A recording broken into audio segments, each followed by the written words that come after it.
The second way to expand a business with limited capital is to build strong community relationships. It's about relationships. So, paano natin gagawin nito? First of all, what we can do is titingnan natin ano may mga local events sa ating mga calendars, mga fiesta, mga tiangge, mga trade fairs ng DTI, at saka yung inyong local na church or chamber of commerce. At marami pang mga ibang community events. Even pag nag-attend tayo, yung iba kasi ang reklamo nila, Mami, hindi naman ako nakakabenta ng marami napapagod lang ako. What I'd like you to know is that even if you're not able to sell a lot in those events, marami kang opportunity doon mismo na matawag yung pansin ng mga taong dumadaan. You are exposed to opportunities to introduce and to showcase yung mga products nyo or services nyo so that makita kayo ng inyong potential customers. And siguro, other than potential customers, meron ding mga ibang business owners that you can collaborate with. Kung minsan yung katabi mong booth, yung pala ang magiging ka-collaborate mo in the future, malay mo. So keep your eyes open. Be always on the alert.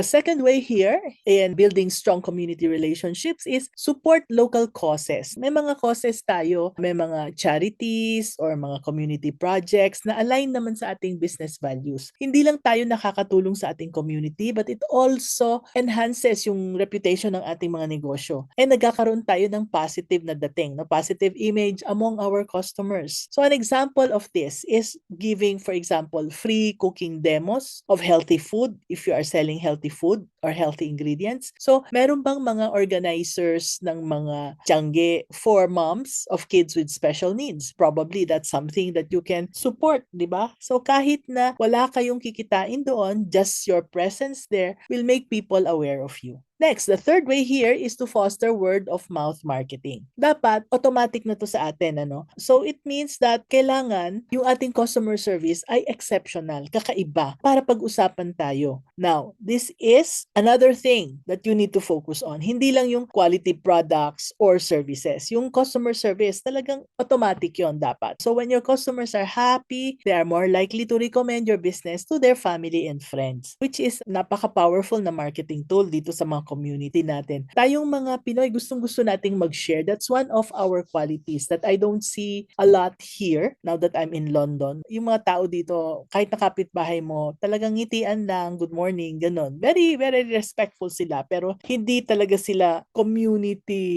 wala silang community tendency as much as tayong mga Pinoy. While we are here in London, actually, we met Christine, no? A Pinay who works as a cashier in a local grocery store. Now, dahil nagbigay siya sa amin ng awesome na customer service, we became friends. And now we are telling all our Pinoy neighbors na, hey, meron doon yung grocery na yon, merong Pinoy doon at napakabait niya. Ang pangalan niya ay si Christine. And therefore, dahil okay yung kanyang customer service, pati yung tindahan where she is working is benefited because of the word of mouth that we are scattering about her and her store.